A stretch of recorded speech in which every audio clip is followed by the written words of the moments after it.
look at the section 10.6, 10.8 review for the quiz tomorrow. These are similar to the questions that you will see. Okay, first one, or actually, pay attention, this says leave your answer in terms of pi, and I'll talk about that throughout the video so that you can better understand that idea of leaving your answer in terms of pi. Okay, the first one says determine the circumference of a circle with the radius of 18 inches. So I think it's a good idea to start with the formula. The circumference is equal to 2 times pi times the radius, or the circumference is equal to pi times the diameter. In this case, I'm given the radius, so I'll choose the first formula. The circumference is equal to 2 pi times 18. So in this case, when you're looking at this problem, just multiply the 2 and the 18 and leave the pi out. You will get 36, and then just bring the pi down and put the pi here. So the circumference for this problem is equal to 36 pi. Number 2 says determine the circumference of a circle with a diameter of 22 feet. This time I'm given the diameter, so I'll choose the second. The circumference is equal to pi times the diameter. This is pretty easy. You're just going to substitute in the 22 and leave the pi. Remember, if you want, you can multiply that 22 by pi so that you can get an estimate of how many feet. So that's about 69.1 feet in circumference. Maybe it helps you think about it a little bit in feet rather than in pi. Okay, determine the radius of a circle with the circumference of 60 pi units. So now when you look at this, we're going to use those same formulas. This time we're looking for the radius. Go back to equation 1 and equation 2. Which one deals with the radius? Equation 1. So write that equation. The circumference is equal to 2 pi times the radius. What's given to you? The circumference is given to you. Substitute that in. So 60 pi is equal to 2 pi times the radius.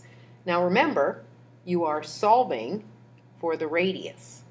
So you are going to divide both sides by everything else, which is going to be 2 pi over here, 2 pi. They cancel. Over here you will get pi divided by pi is 1, so that's gone. 60 divided by 2 is 30. The radius is equal to 30 units. Number 4 says determine the length of arc PT. So we are looking now for the length of this part of the circle. So we're just looking for a fraction of the circumference. We're looking for that fraction of the circumference. Again, I'm going to start with the formula. I think that's the best way to solve these problems. So the length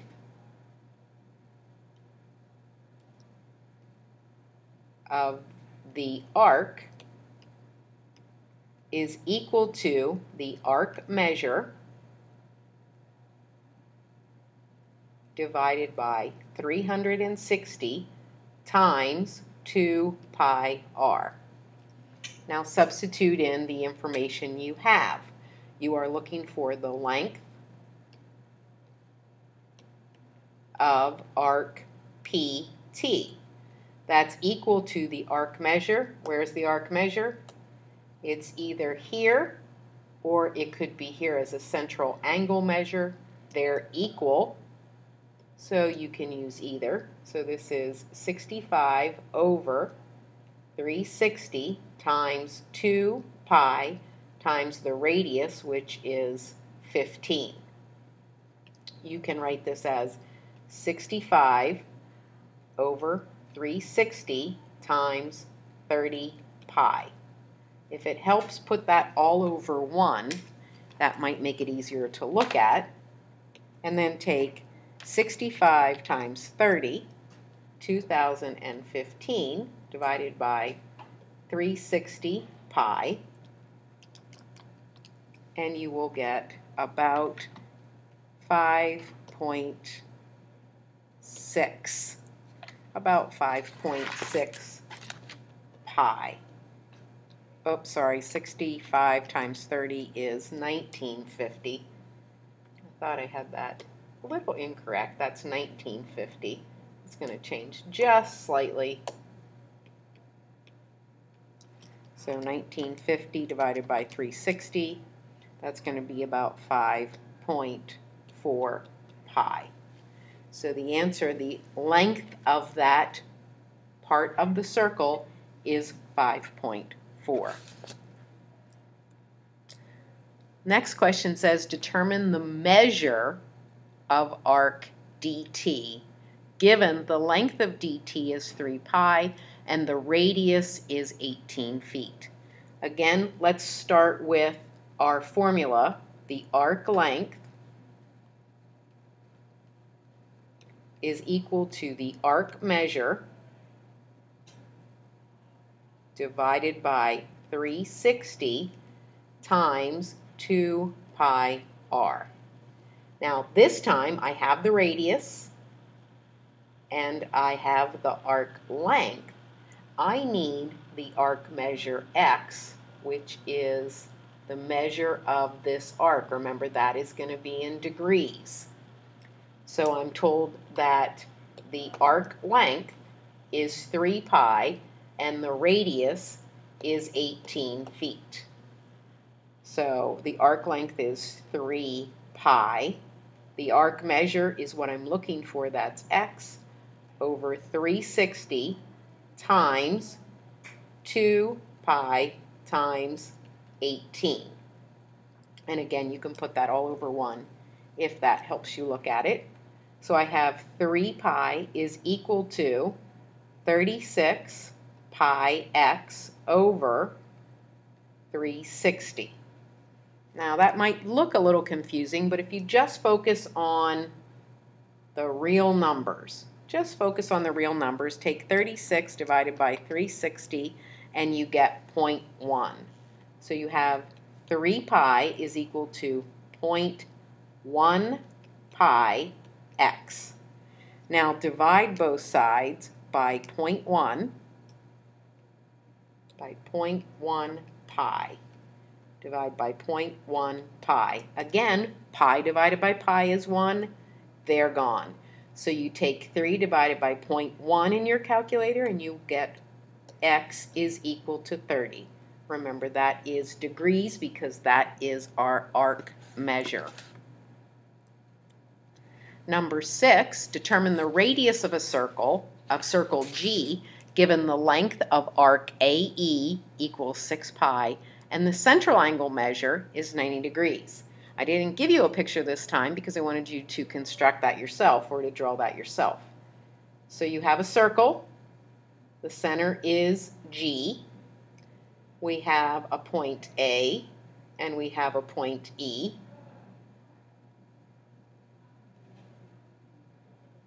And we are told that the length of that arc is 6 pi. The central angle measure is 90 degrees. That means the arc measure is 90 degrees. This time we're looking for the radius. So start with your formula again. The arc length is equal to the arc measure divided by 360 times 2 pi r. Do we have the arc length? Yes, it is 6 pi. Do we have the arc measure? Yes, it's 90 degrees, so that's over 360 times 2 pi. We don't have the radius, that's what we're looking for. So again, take 6 pi is equal to, you can put that over 1, if it helps you think about multiplying that, 180 pi r over 360. So 180 divided by 360 gives you 0.5. You'll have 6 pi equals 0.5 pi r. Divide both sides by 0.5 pi. 0.5 pi. That will give you that r is equal to 12. Remember, pi over pi cancels, so they're gone. You don't even have to worry about those. Okay, moving on. Number 7. Now we're moving from circumference and arc length to area and the radius, and then the area of a sector and the area of a segment. Determine the area of a circle with a radius of 5 inches. So, if you want to, you can draw that circle. The radius is equal to 5. Start with the formula. The area is equal to pi r squared. So the area is equal to pi times 5 squared. Area equals 25 pi. Number 8 says determine the area of a circle with diameter of 7. Don't be fooled. The diameter is equal to 2 times the radius. The area requires that you have the radius. So I have to take 7 is equal to 2r, so r is equal to 3.5.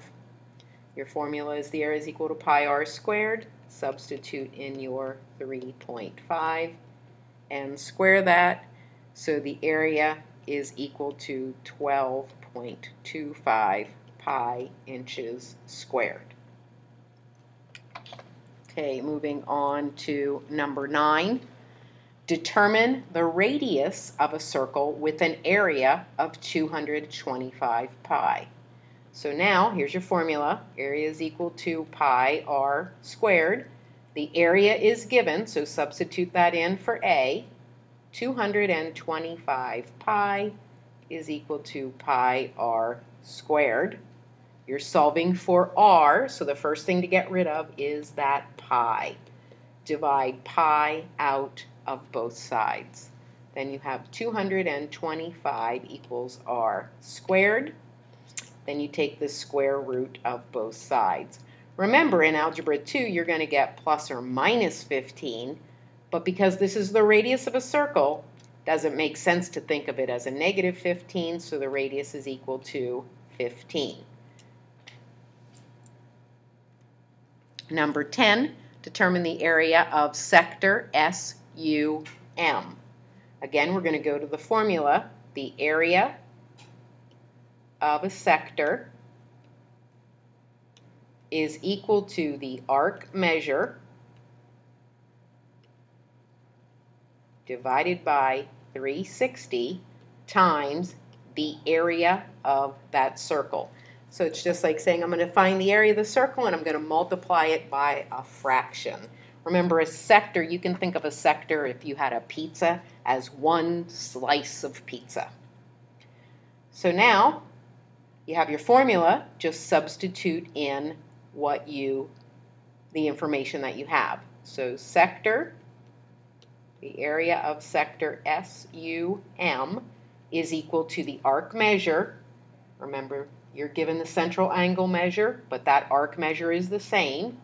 50 over 360 times pi times the radius squared.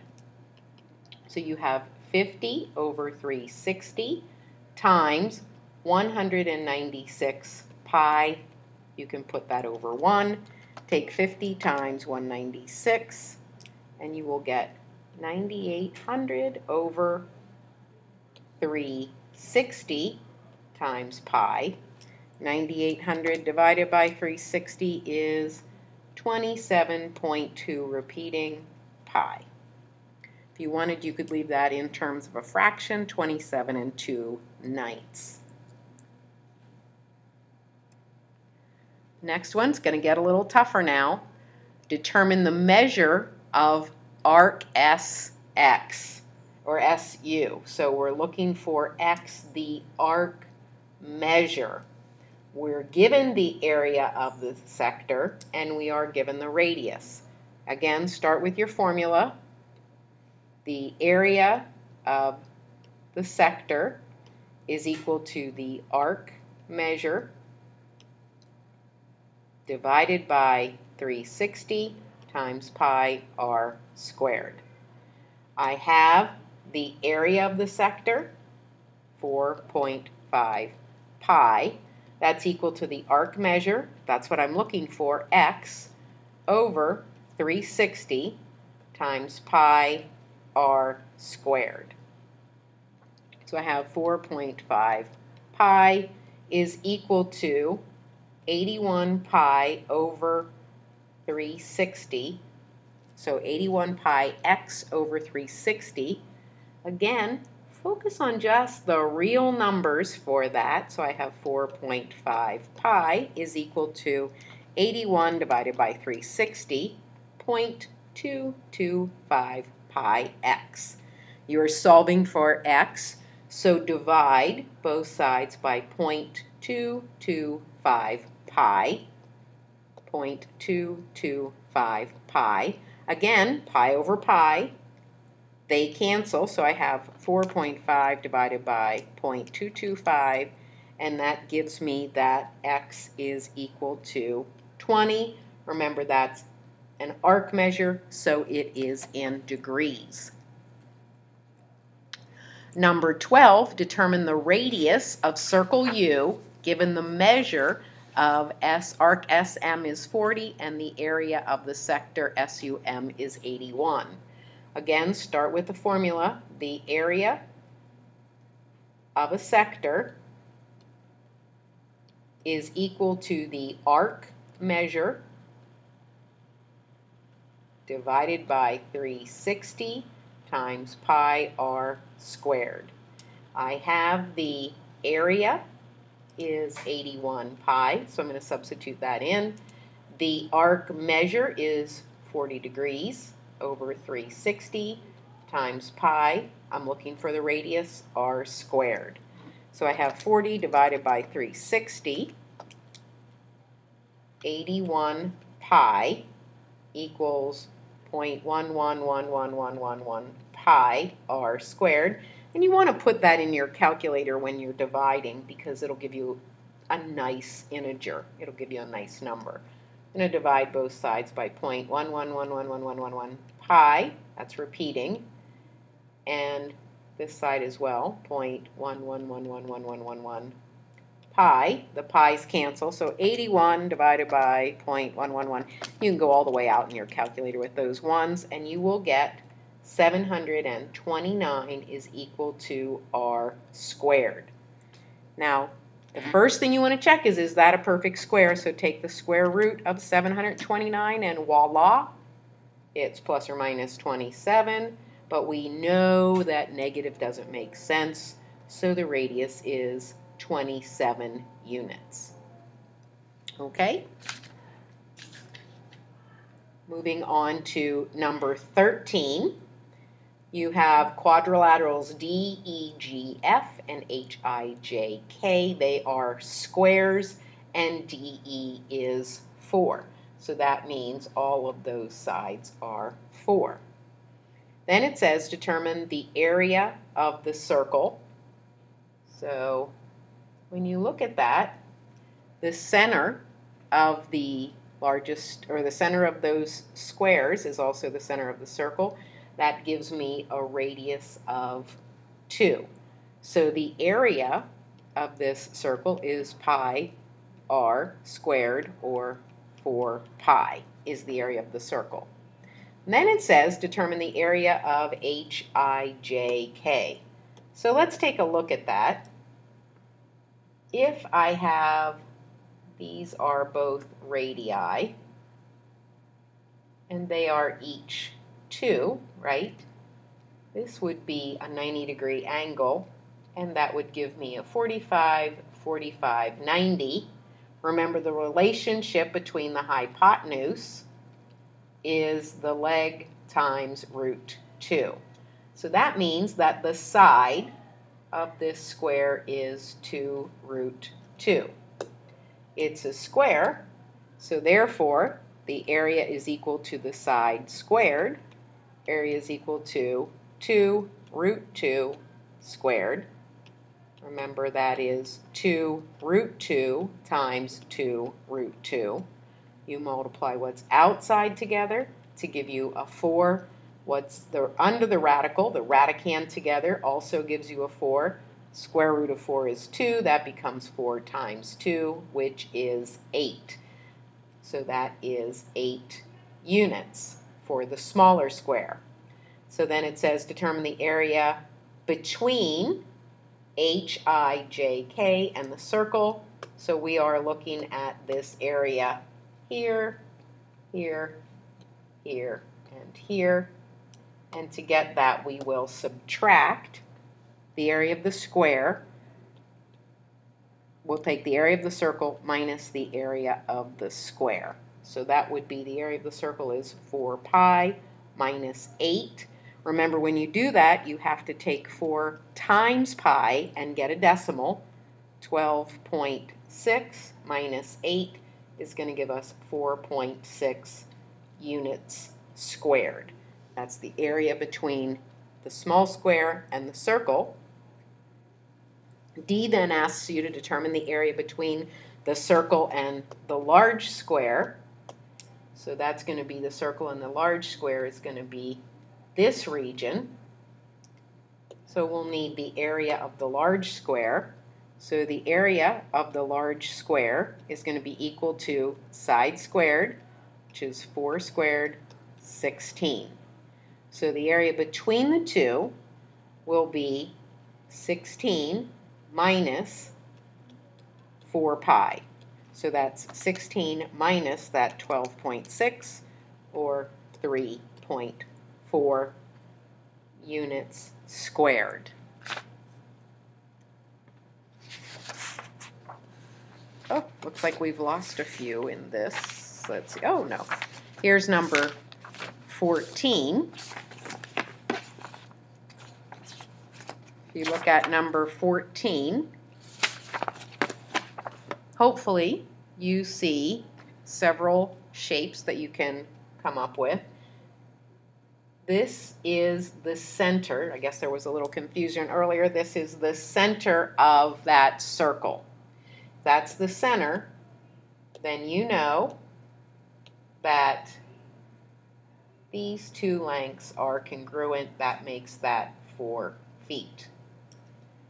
Also, hopefully you recognize that this is a right angle. You have a 45, 45, 90. That means these legs are congruent, so this is also 4 feet. Makes this side 4 feet. Makes the length of this rectangle 5 feet. So when you look at this problem, to find the area, you must find the area of the triangle plus the area of this rectangle plus the area of half a circle. And add those together, and that will give you the area. So let's start with the area of the triangle. The area of the triangle is equal to 1/2 the base, 4, times the height, 4. So that is 8 feet. Then the area of the rectangle is equal to 4 times 5, which is 20 feet. Then the area of half a circle is equal to pi r squared over 2. So that would be 4 squared, 16 pi divided by 2, which is 8 pi. So the area is equal to 28 plus 8 pi. You could convert that 8 pi to a decimal, and that would give you an answer of 53.1 feet squared for the area of this figure. Number 15 says, at a game at a state fair has a circular target with a radius of 10.7, a square board that is 30 centimeters,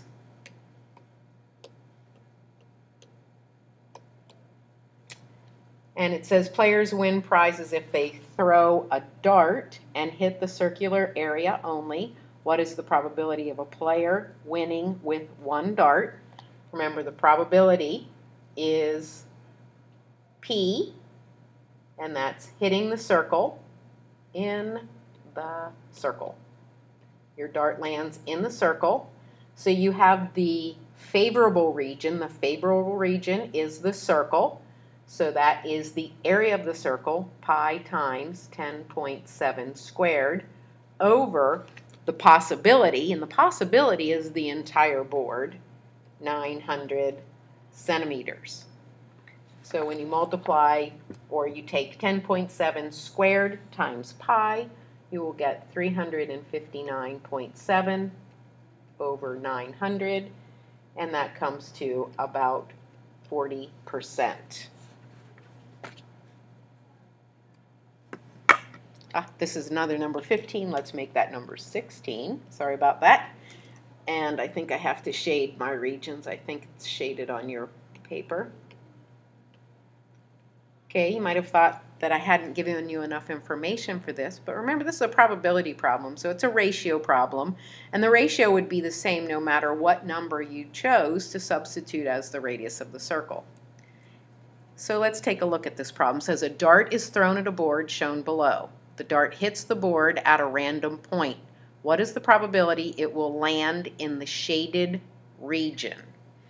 So what I chose to do is choose a radius here for this semicircle of 1. So I'm going to say that r is equal to 1. Now this has 8 sides, which makes it an octagon. It's a regular octagon, so I can construct that central angle, and I know that central angle measure will be 45 degrees. I'll draw in the altitude of that triangle, which is also the apothem, and that will bisect that, giving me an angle measure of 22.5 degrees. Because when I look at this problem, let's go back and say, what do I really need to find out? The probability of the event is equal to the favorable outcome over the possible outcome. Now, the favorable outcome are those semicircles. The possible outcome is the octagon plus those semicircles. So we need the area of the octagon plus the area of those semicircles, and then we can figure out the answer to our problem. So let's go back. We called the radius of the semicircle 1. That's also half the length of a side for this triangle. Remember, to find the area of a regular polygon is 1/2 the apothem times the perimeter. So let's look to find the apothem. I have the side opposite. I want the side adjacent. I'm going to use tangent of 22.5 is equal to 1 over a. The variable's down low, so they trade places. A is equal to 1 over tangent of 22.5. So A is equal to 2.4. If the radius is half the side of a triangle, that means that a side is equal to 2. There are 8 sides, so the perimeter is equal to 2 times 8, or 16. So the area of this polygon, or this octagon, is 1/2 the apothem, 2.4, times the perimeter, which is 16. And that gives me an area of 19.2. So that's the area, I should write, of the octagon. I'll put that there, the area of the octagon. So that's part of it. Now I also need to consider the area of those semicircles. So if you think about it, 2 of those makes a complete circle. So that means that I have 4 complete circles. So I'm going to find the area of one circle. The radius is 1, pi r squared. That means the area of one circle is pi.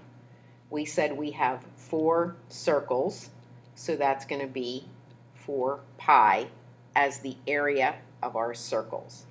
Now let's go back up here to our formula. So the probability is the favorable, well, the favorable is that it hits in these semicircles. That's going to be 4 pi over the possible. The possible region is the octagon, 19.2, plus the semicircles, which is 4 pi. And of course, you can convert that to decimal form. You'll get 12.6 over 31.8. So this is a 40% chance that your dart would land in one of those semicircles. Okay, number 17, the last problem. What is the probability of selecting a yellow chip from a bag that contains 5 white chips, 9 blue chips, 12 green chips, 13 yellow chips, and 7 red chips? So you take the probability of drawing a yellow chip is equal to the desired, which is the yellow chips, over the total, so 5 plus 9 plus 12 plus 3 plus 7, which is 36. So that becomes 1/12, which is about 8.3%. Okay. Also on the quiz tomorrow will be the area of a segment. We had practiced that just yesterday. Remember the area of a segment. Let's go back to that really quickly. The area of the segment is the part bounded by the arc and the chord, and the area of the segment is equal to the area of the sector minus the area of that triangle. And remember, if this is your triangle that you're referring to, the formula for the area of a triangle, and let's say that that measure is x degrees, you can use this formula 1/2 b times c times sine of a. Now using our picture, that's going to look like area of this triangle is equal to 1/2 the radius times the sine of x. Okay, so that will also be included in the test tomorrow. I hope the video is helpful. I'll see you tomorrow.